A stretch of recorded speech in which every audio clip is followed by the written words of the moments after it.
siempre es la luz. El Señor esté con ustedes. Y con su espíritu. Evangelio de nuestro Señor Jesucristo según San Juan. Gloria a ti, Señor. Jesús se apareció otra vez a los discípulos a orillas del mar de Tiberíades. Sucedió así.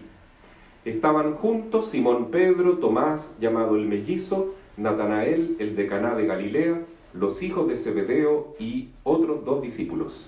Simón Pedro les dijo: voy a pescar. Ellos le respondieron: vamos también nosotros. Salieron y subieron a la barca, pero esa noche no pescaron nada. Al amanecer Jesús estaba en la orilla, aunque los discípulos no sabían que era Él.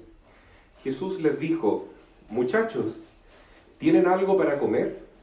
Ellos respondieron: no. Él les dijo: tiren la red a la derecha de la barca y encontrarán. Ellos la tiraron y se llenó tanto de peces que no podían atraparla y arrastrarla. El discípulo al que Jesús amaba dijo a Pedro: es el Señor. Cuando Simón Pedro oyó que era el Señor, se ciñó la túnica, que era lo único que llevaba puesto, y se tiró al agua. Los otros discípulos fueron en la barca, arrastrando la red con los peces, porque estaban solo a unos 100 metros de la orilla. Al bajar a tierra vieron que había fuego preparado, unos pescados sobre la brasa y el pan, y Jesús les dijo: traigan alguno de los pescados que acaban de sacar. Simón Pedro subió a la barca y sacó la red a tierra llena de peces grandes, eran 153, y a pesar de ser tantos, la red no se rompió. Jesús les dijo: vengan a comer. Ninguno de los discípulos se atrevía a preguntarle: ¿quién eres? Porque sabían que era el Señor. Jesús se acercó, tomó el pan y se lo dio, e hizo lo mismo con el pescado. Esta fue la tercera vez que Jesús resucitado se apareció a sus discípulos. Palabra del Señor. Gloria y honor a ti, Señor Jesús. Tú has venido, tú volverás. Te esperamos, oh Jesús. Estabas muerto y vivo estás. Sé nuestra vida, oh Jesús. Tomen asiento un momento. Queridos hermanos, ya estamos muy contentos porque queda poco para la fiesta de la Divina Misericordia, una fiesta que instauró el Papa San Juan Pablo II, el segundo domingo de Pascua. Y en esta fiesta Jesús nos promete que va a derramar torrentes de misericordia de su corazón abierto, ¿no? Cristo resucitado, cada vez que se muestra, manifiesta que tiene las llagas en las manos, en los pies y en el costado, y muy probablemente cuando tengamos la gracia de verlo en la eternidad, a Jesús, al Señor, lo vamos a ver todavía con esas llagas, signo glorioso de su entrega y de su amor infinito por cada uno de nosotros que pertenecemos a esta especie humana, una especie tan humilde, ¿no?, comparada con los ángeles, pero que el Hijo de Dios eligió para formar parte de ella, encarnándose y dando la vida por nuestra salvación.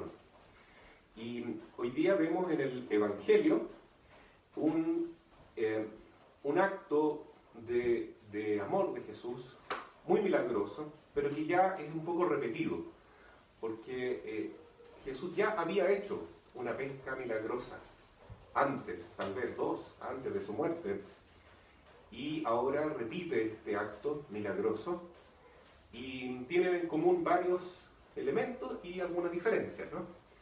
Lo que tienen en común es que los pescadores, Pedro, jefe de los apóstoles, junto con sus amigos pescadores, que también son discípulos, intentan pescar, ellos son profesionales y no logran nada, ¿no?, durante toda la noche. Y en la primera pesca milagrosa, uno de esos textos aparece en Lucas capítulo 4, Jesús le dice que tiren la red nuevamente, en pleno día ya, de mañana, y Simón le dice, en tu nombre echaré las redes, aunque humanamente esto es imposible, pero en tu nombre lo haré. Y entonces logró esa pesca milagrosa. En aquella oportunidad Pedro se lanza a los pies de Jesús y le dice, ten piedad de mí que soy un pecador. Hay una distancia, ¿no es cierto?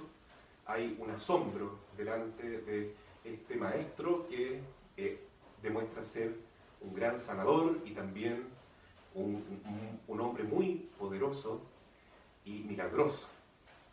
Pero ahora vemos una familiaridad mayor con Jesús, porque Pedro, cuando escucha hablar a Juan, que es el Señor, él ya no se postra a los pies de él, sino que corre a su encuentro, o más bien dicho, nada a su encuentro, se lanza al mar y va, ¿no es cierto?, rápidamente al encuentro de Jesús. Y varias veces se repite en el Evangelio de hoy que se le llama el Señor. Juan dice, es el Señor.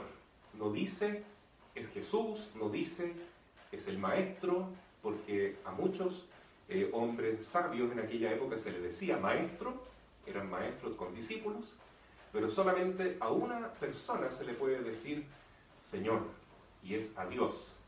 Entonces, por un lado vemos que los discípulos avanzan en esta familiaridad con Jesús, como que ya se acostumbraron a que Él está caminando con nosotros en la vida, a que su presencia es poderosa y es milagrosa, y Él siempre nos cuida, y por lo tanto nos acostumbramos un poquito a los milagros de Jesús y nos alegramos cada vez que lo podemos recibir. Pero también hay cada vez un mayor reconocimiento de que Jesús es verdaderamente el Señor. Él es Dios, verdaderamente es nuestro Dios. Y ha quedado claro con la resurrección. Los discípulos no reconocen al principio a Jesús, pero curiosamente ahora lo ven de otra manera. Es el Señor. Y se sienten más confiados para acercarse a Él. ¿Por qué digo todo esto? Porque nosotros también estamos viviendo una Pascua muy especial en este año 2020, con esta cuarentena y con esta pandemia. Yo creo que no todos vamos a resultar enfermos con este virus, o a lo mejor no todos vamos a tener síntomas del virus, pero sí todos vamos a cambiar después de que haya pasado todo esto. Todos vamos a cambiar. Inclusive, yo diría que los niños y los jóvenes van a ser los más marcados con esta experiencia, con esta crisis tan fuerte, ¿no?, que estamos viviendo como humanidad completa. ¿Y en qué sentido vamos a cambiar? Vamos a cambiar para bien, vamos a cambiar para mejor. O sea que estamos, queridos hermanos, viviendo una Pascua también, ¿no? Toda la humanidad, sean creyentes o no en Jesús, está viviendo una Pascua, un paso, una transformación. Va a cambiar nuestra mentalidad. ¿En qué sentido? En que vamos a poder valorar las cosas que teníamos antes y las vamos a ver de otra manera. Por ejemplo, yo sé que muchos niños ahora quisieran ir al colegio, ¿no? ¿O no es cierto? Aquí tenemos una profesora, sí. Muchos niños quisieran ir al colegio y estar con sus amiguitos e inclusive recibir los retos de los tíos, de las tías. Lo mismo, muchos jóvenes quisieran ir a la universidad, ¿no? Y muchos de ellos tal vez dirían, estoy dispuesto incluso a estudiar más, a no hacer ninguna protesta, ningún paro y dedicarme al estudio, porque a lo mejor ahora valoran más qué significa poder estudiar, tener una clase presencial con un profesor, y eso en realidad es un cambio de mentalidad. Muchas personas van a valorar más qué significa ir a misa. En este momento, muchos hermanos están acompañándonos a través de las redes sociales. Y tal vez yo diría, me atrevo a decir que en este tiempo de pandemia, más gente participa en la misa que en tiempos normales. ¿Por qué? Porque sentimos la necesidad del Señor, sentimos la necesidad de su cercanía, de su amor, de que Él está con nosotros. Eso nos da seguridad, nos da confianza. y por lo tanto vemos que hay mucho amor, ¿no es cierto?, a Jesús, mucha fe que se está viviendo de manera distinta. Me ha conversado mucha gente en este tiempo. Hay un testimonio que me gusta mucho de una familia que escucha la palabra de Dios antes de dormirse, y los niños dicen: ya mamá, vamos a escuchar el Evangelio, vamos a escuchar la explicación hasta quedarnos dormidos. Y todos los días lo mismo, ¿no? Es bonito. Y eso antes no pasaba. ¿Por qué ahora sí? Porque a lo mejor ahora estamos viendo el mundo de la fe de forma diferente, no como antes, ¿no? Igual que los discípulos estaban con Jesús, no lo reconocían como era antes, pero ahora es distinto, es diferente.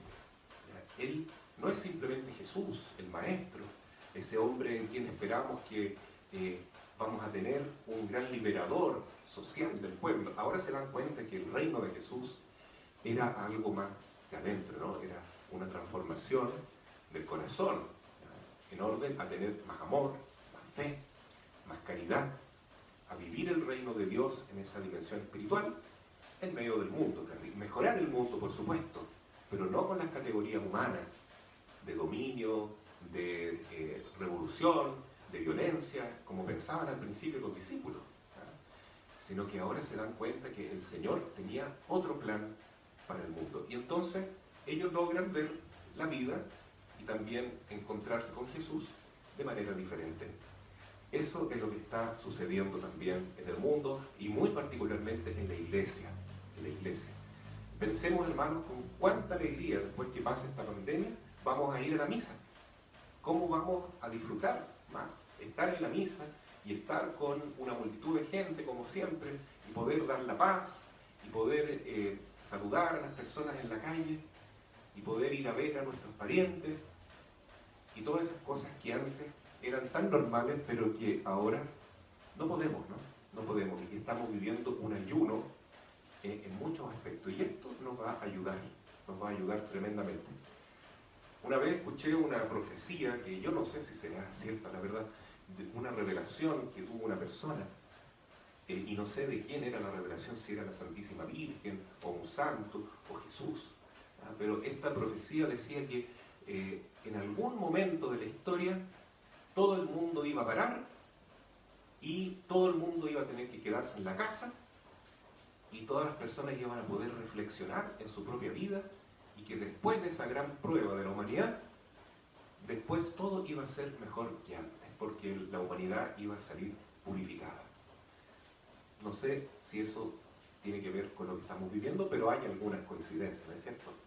Yo espero que todo esto que estamos viviendo sea realmente para mejor. Es cierto que hay mucho dolor, es cierto que en muchos países se está sufriendo la pérdida de muchas personas, muchos seres queridos, para tantas familias que están ahora de duelo. Pero también es cierto que la humanidad necesitaba una purificación. Y Dios nos está regalando esta Pascua, esta transformación.